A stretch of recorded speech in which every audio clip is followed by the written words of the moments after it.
little swing with the reach forward. And each time you do this, bring the cat a little bit bigger. Down, tuck chin round the back, up, down. Arch the back, chin up, shoulders down and back. Warming up that spine here. Release and tension in the lower back. A little more time, touching our chin, bending the knees. Let's add a side reach with the arms.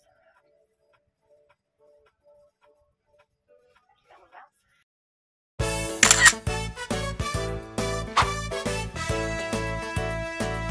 Hi, mga ingay, mga...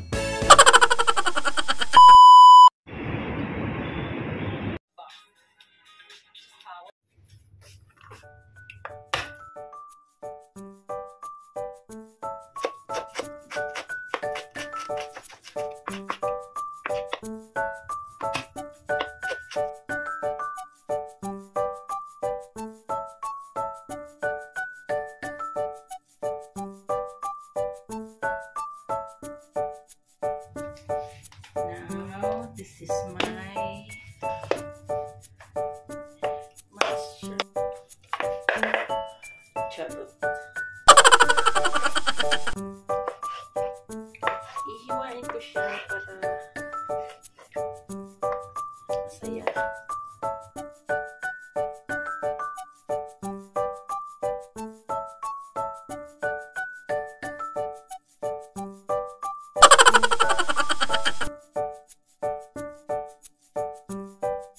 What?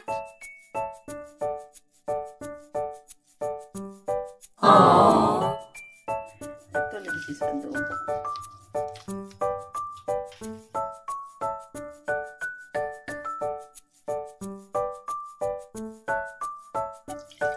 Caps. Tama na muna. Siyempre, black pepper.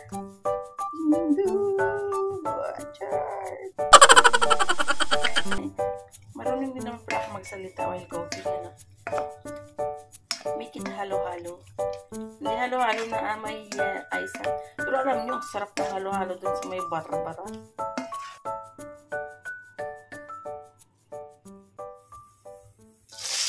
Oh. Shimmering, shimmering.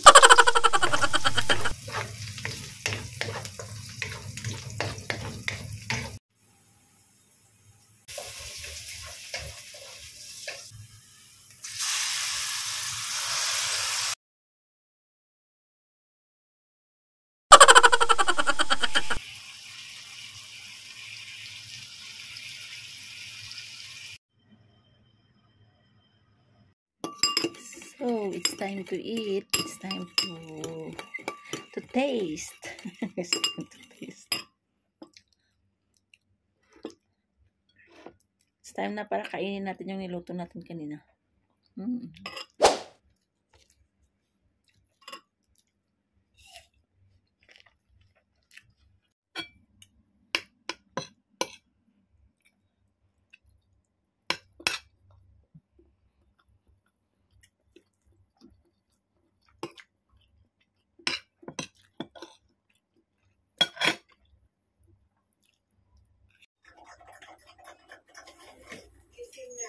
Gising na natin, kumpadre.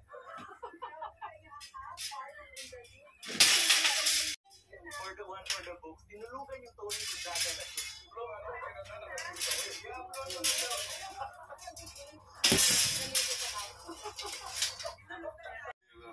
pero nakakatawa naman kasi talaga. Pero nakatulog talaga.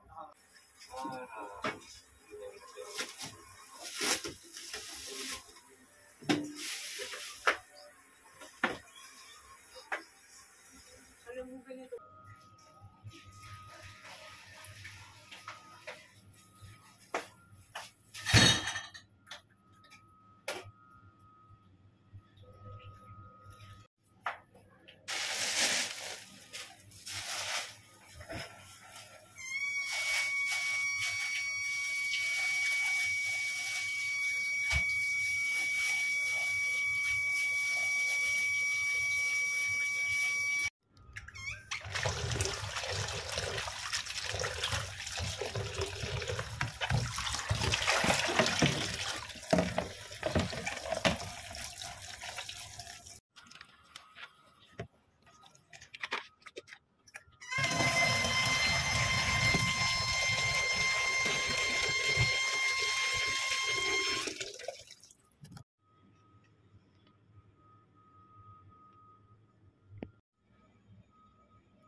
before I fry my fish, minamarinate ko muna siya.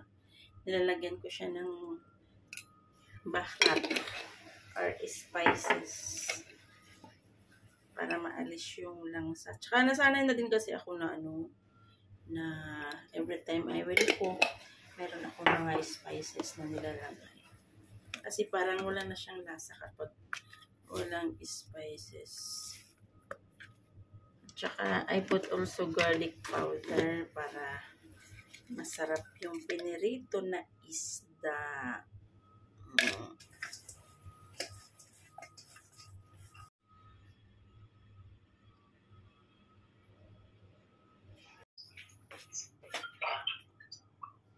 Finish it?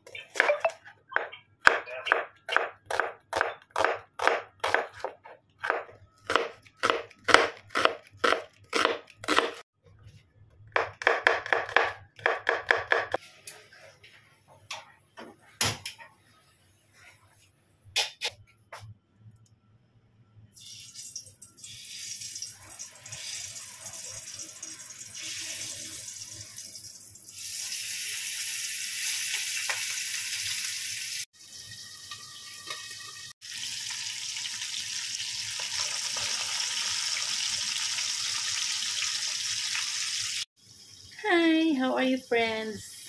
I'm here again in the kitchen. Nagluluto. You know, I'm 48 years old now, last May 28. And I'm into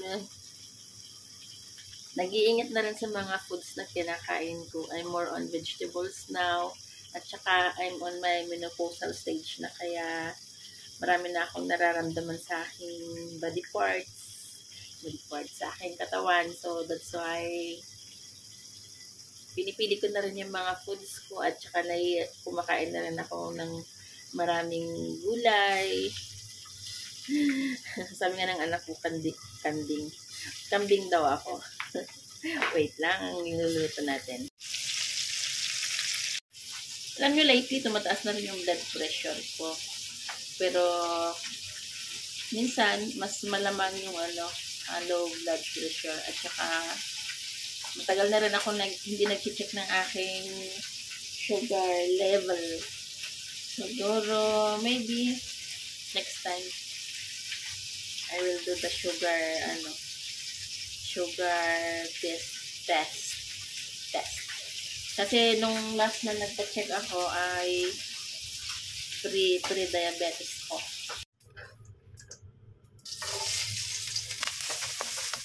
Yung ginamit ko naman dito ng saute ko ng bawang ay yung pinagprituhan ko ng aking isda.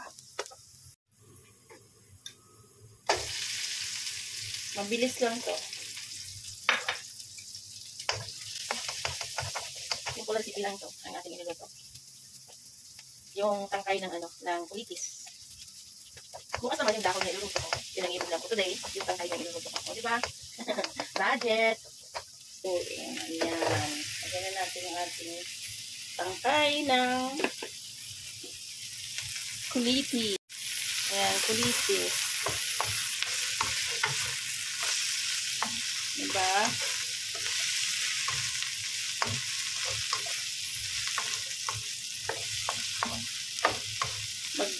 Mag-invento din tayo ng ating mga kakainin ng ating food. Tapos, ipapatungan ko siya ng yung pinirito kong isda.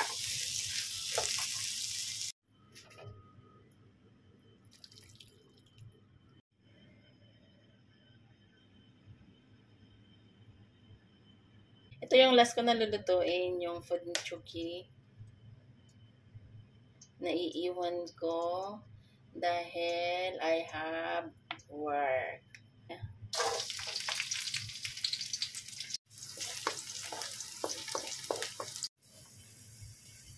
Masarap magluto yung family ko. Actually, meron nga kaming restaurant dati. Kaso lang, nalugi. Ay, hindi siya nalugi. Nagkaroon ng mga problems. That's why, nag-close. Pero hindi siya nalugi. Maybe, later, pag nag-for good na ako, matayo ulit ako ng isang maliit na restaurant para may mapagkukunan ng pang-araw-araw na na pagkain namin. 'Di ba? Kasi ano naman gagawin ko dun pag mag-produce na ako. Alangan naman tutunganga para kakainin, 'di ba? Wala makalimutan ang sauce ng aking salatamin salad. Vegetable salad. Masarap to siya guys, yogurt. Tapos, timplahan mo na lang siya. Lagyan ng kunting anghang.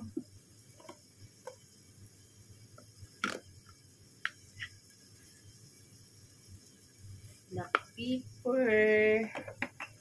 Tapos, lagyan natin siya ng bawang. Pati si Chucky, gusto niya rin to. And then, lagyan natin ng konting asin. Tapos, konting suka. Kung walang suka, lemon. Hindi lang. Tapos, ihalo. Ganun lang. Iwan ko to para mamaya pagkain na meron siyang sausawan ng mga vegetables.